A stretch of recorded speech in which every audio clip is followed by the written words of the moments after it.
A little under a year ago, Tajon Buchanan, you and I were speaking about Club Bruges on the verge of winning a league title, looking forward to the Champions League, and Canada's men qualifying for the World Cup. Being almost a year after, and everything you've experienced, is there an observation or a memory or an experience that still sticks out in your mind? Yeah, I think no, honestly, there's many things. Obviously, dream come true, obviously, playing in the Champions League this season, playing in the World Cup, obviously a big dream of mine. But honestly, yeah, I think, coming over to Belgium last year and winning the title was a special moment, especially, being in second place for most of the league and then turning it around in the playoffs. So yeah, that was a special moment. But obviously, when it comes to big tournaments, the Champions League and the World Cup, nothing compares to that. And yeah, as I look back on it now, it's yeah, definitely a dream come true and yeah, very special moment in my career so far. You've now earned the pleasure to hear both the UEFA Champions League anthem and the Canadian anthem played on two of the biggest stages there are in men's soccer. What was that experience like? Yeah, honestly, the Champions League one, that was a special one. Obviously, I missed the first two games in group stage, so I was in the stands and I heard it the first time then. But honestly, when you're on the field and it's playing then, it's a different feeling and goosebumps I got and to make my debut at home against Atletico Madrid, a top club in Europe.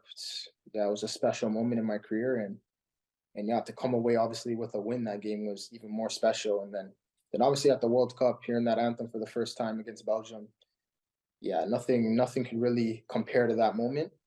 Playing in a World Cup, that's what every player dreams of, and yeah, no, that was a super special moment in my career and something I'm very proud of so far.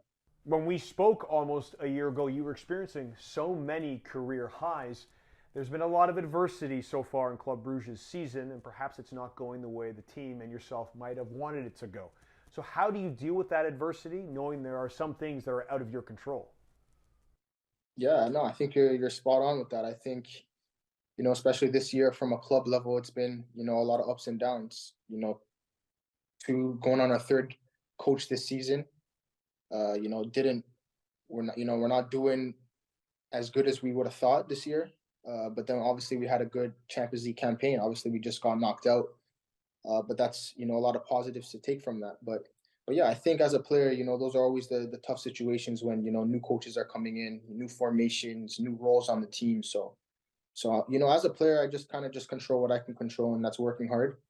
And since I've been at Bruges, there's been yeah, obviously different coaches, and I had to adjust that. But at the end of the day, I was still able to stay on the field, and even though I played many different roles, I think it all just comes down to working hard and just winning that role in the team, and then doing what the coaches ask you to do. And I think at least this year we've been doing that, but it hasn't been going our way. But it's still some games to play left in the season, and we still have time to change it around. Anyone who has watched you this season has recognized you have played nearly every position on the field, perhaps except for goalkeeper and center back. When you take a look at the way you play and how much attention is on you and the way that you try to attack every single game and win your position on the field, what is your best position on the field? Yeah, and obviously, from a player standpoint, I'll be honest, it's a little frustrating sometimes because when you're that versatile, I think sometimes you're the one that they sacrifice to put you in a different role, and sometimes that helps your game, and sometimes that hurts your game. But I always said, I felt my best position was anywhere on that right side, right wing back. And, over this last year and a half since being at Bruges, I think, as a right back, I've improved my defensive game so much. So extremely confident playing right back. But I think as a right wing back, up and down, owning that whole right side, I think is my best position. The one advantage of playing in the Champions League is you get the opportunity to travel to different European countries and play against teams from different European leagues. Also, you're in Europe, so it's hard not to watch other leagues around you. What leagues, or in particular, what league have you watched and said, yeah, that'd be a good fit for me? Yeah, it's obviously, I watched all the leagues and over this last, couple of years I've really invested watching, the Premier League, obviously, Bundesliga, Serie A. So yeah, any one of those top five leagues I see myself playing in, and it all just matters the right fit. obviously. But yeah, as a kid, I always dreamed of playing for one of the biggest teams in the world. So yeah, hopefully in the future have an opportunity to do that. A few weeks ago, Club Bruges played Ghent in a big game, and you had an interaction on the field which became a hot topic of debate in Belgian media, not only about VAR, but about the way you play. What was it like turning on the TV and social media and hearing all of that? Yeah, obviously it just shows that, many people are very passionate, about the sport in this country and, across the globe. Obviously it was a big game against Ghent, fighting for top four. So yeah, obviously it was a massive game on it, but when I look back on it and, the public and everything, the media, how they reacted and how, obviously Ghent's coach reacted, at the end of the day, he doesn't know me as a person. Uh, so he can only say what he wants to say. Uh, but that's okay. In the moment, obviously, I seen it and I look back on it. Uh, didn't mean it. I'm not that type of player. But sometimes things like that happen in the game, and from my reaction, obviously, you can see that I didn't mean it. But yeah, I think I'll admit it. I think the refs missed it. It should have been a red for sure. But that's life sometimes, and you just got to move forward. But yeah, no, just to see the media and things like that. Like I said, I think they're just very passionate, and yeah, this is the main sport in this country. So of course, things like that are going to be talked about, and us as a club, Club Bruges, we're always talked about. So yeah, the media is always looking, for something to talk about when it comes to Club Bruges. Following the match, Ghent's manager Hein van Hazenbroek called you, quote, a repeat offender. What did you think about what he said?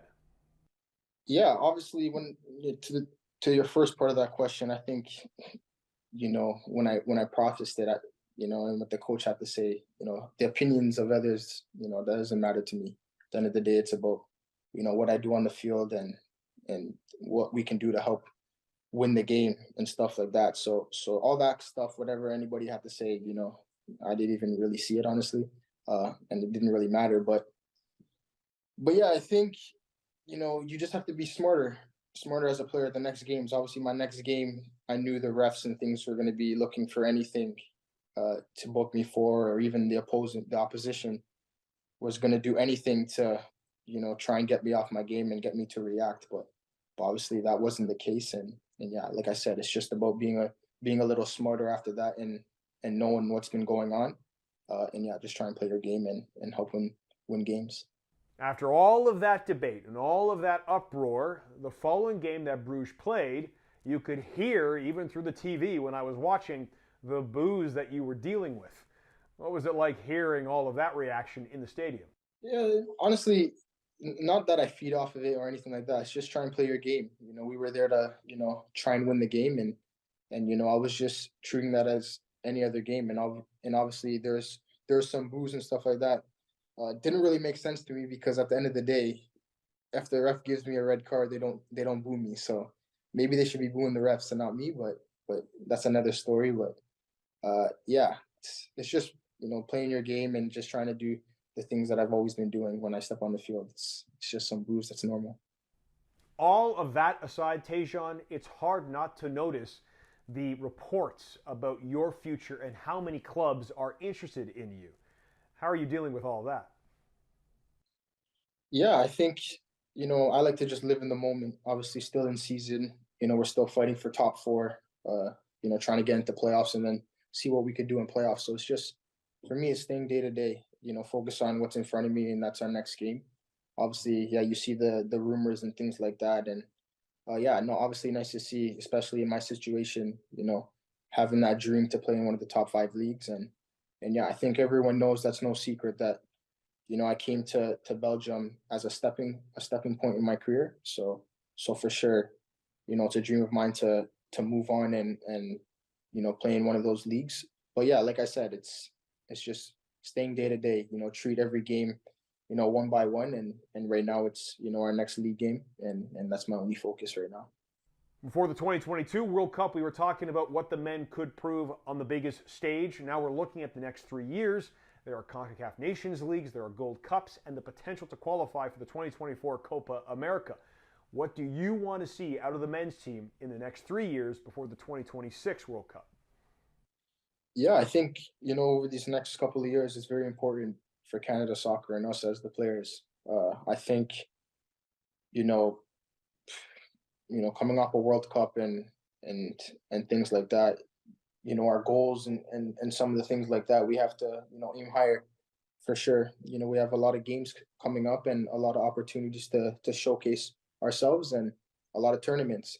And I think we have to go out there and approach every game that these are games that we have to win and show each time we step on the field that we're a new Canada and we're still improving for sure.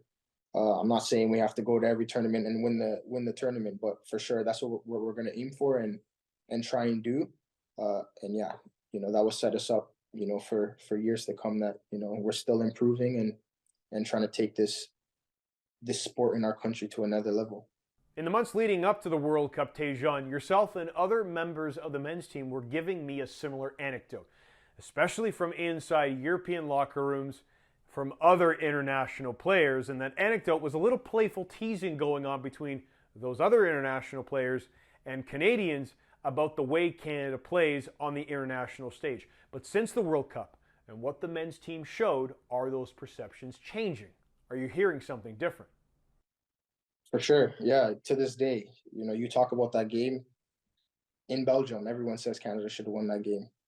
And yeah, I think, like you said, it's just after that game, I think we gained a lot of respect from many people. I talked to some of my teammates that are not even on Belgium, different countries, and they stated how well we played and that we're a good team. So yeah, to see the respect that we've gained after the World Cup is huge and very nice to see for sure. Thank you, Tajon.